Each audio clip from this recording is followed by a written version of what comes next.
Good morning mga ka-Xhunter PH. So for today's video naghahanap buhay tayo dito sa Sibuyasan. So alas 3 pa lang ng madaling araw, nagbunot na tayo para meron tayong maputol tapos ilalagay sa red bag. So ang per red bag niya mga ka-Xhunter 35 pesos per red bag. So inagahan natin para hindi tayo mabusan. Ayan mga ito yung sibuyas, munot na ito. Nakakalungkot lang dahil 35 lang ang kilo. So yun mga ka-Xhunter, stay tuned lang.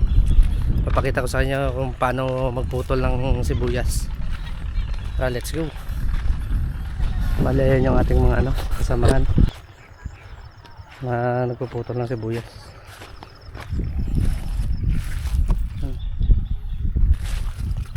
Medyo maganda-ganda sa isang sibuyas na to.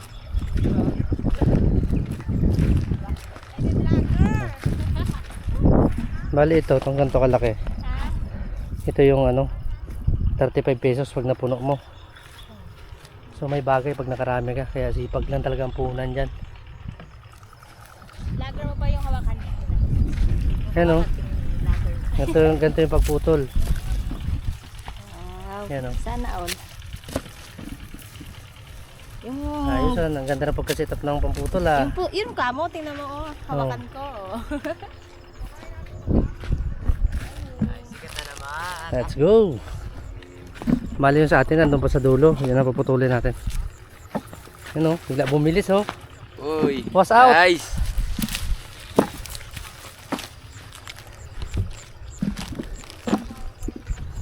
Yan. Doon mo rin baka may haraba. Punta tayo dun sa dulo.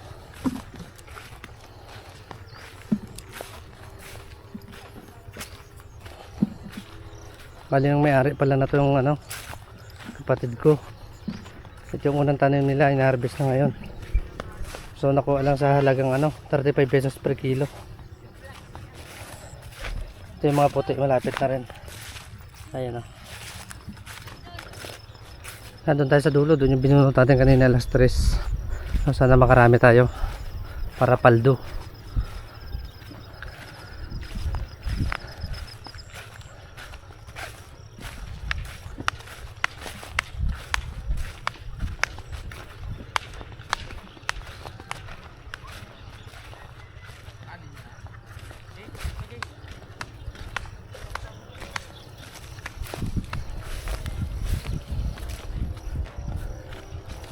Ito si Xhunter Tad natin taga-tahe. Medyo tayo muna. Ayan ang nagandang kanya-kanyang kanya-kanyang putol sa lahat ng binunot. Itong diskarte sa bulok lang Oo. Very basic.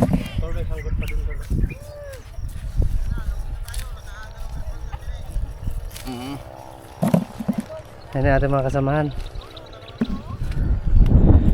Ito, simula tayo dito. Ano pag ganon?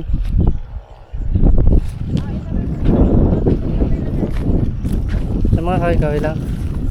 So stay tuned lang mga kanter. Simula tayo magputol. Set up tayo natin paputulin. Grabe yung bao parang hindi parang hindi mag-arawan ng parang hindi mag-redbagan, parang mag-outing. Mag-outing lang tayo dito. Saan tayo ilagay kasi baka mainitan to. Sa mga kakahuyan. So stay tuned lang mga ka-Xhunter. Ito na mga ka-Xhunter, start tayo ng putol. Hindi mo kailangan matanong. Lain ang ni ate.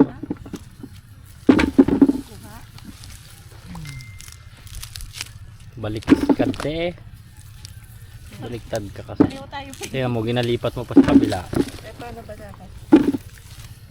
Ginalipat mo pa sa kaliwa. Tat kung magdampot yun ng Yan. Natanggal ito. Babay. Upo na tayo dito mga ka-Xhunter. Kung magdampot, yun na yun. Ginalipat. Ayan. Dumpol manabe. Tulis siya tas babae. Gulok di ba yan? Tulisin sa babae. Tas taas yan. Taas nga. Tulisin. Mataas nga sinabi. Yan, putuli, kagtulisi, kahit tanim.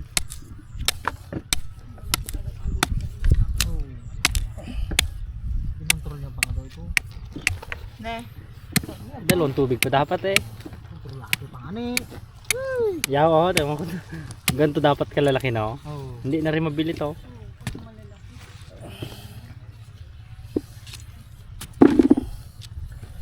Tiyaga lang tayo sa pagputol mga ka-center para makarami.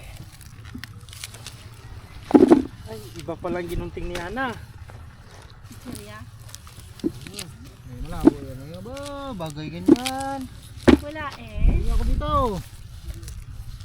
So ganito hindi na ka? Putulin mo lang. Tabi mo lang, tapos punin mo. Tapos punin mo. Laki na nga eh. Yun nga dapat ang balat. Ayun na nga. Kaya sa akin. Ay, stick ka eh.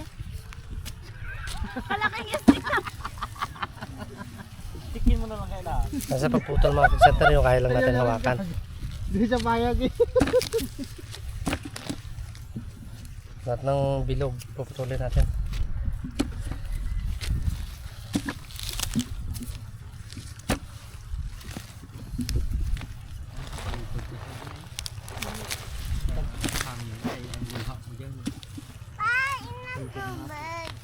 Andiyan na yung tubig mo ah. Dito sa tubig, nandun sa bag niya. Doon kay Titor Boy. Hanap buhay tayo. Dali! Boss yan si Tito Arboy eh. Ay, ambot na lang yan.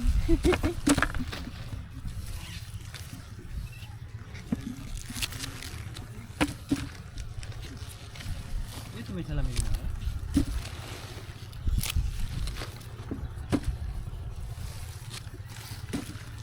Ilang red bag ang ating target? Then, 40. Ano?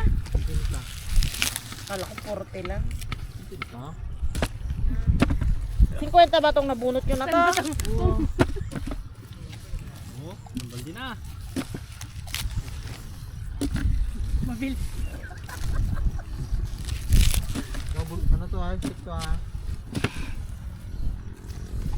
Yung stick huwag nyo natanggalan ng daon. Ito na. Pero kung kain mo na Ang ganda yun. yung size ng ano, ng sibuyas mga ka-center, bilugan.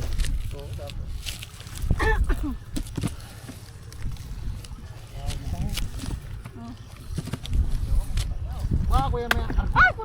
Iya, magluto kaya. Inyo mo? Gusto mo talaga sa luya? Tangit daw dyan sabi ni Tartad. Dito daw mataba. Baka siya may balak. Nag-ano nga yun si ano? Kuya Mike. Magluto na naman da. Mataka tayo eh. Kabila ko rin sa ganda. Wala ko tindahan. Ano? Yan, nag-vlog ako. So ayun mga ka-center, bali tapos na tayo mag ano, red bagan. So ang total ng ating nagtrabaho ng kalahating araw yan, no? 29 bags. So times 35. O yun, so bali apat tayo, kumita tayo ng 253 pesos bawat isa. So yun, bali hanggang dito na lang ulit mga ka-center. Init, grabe. At syempre maraming salamat ulit sa inyong patuloy na pagsubaybay at pagsuporta sa Center PH. Bye bye.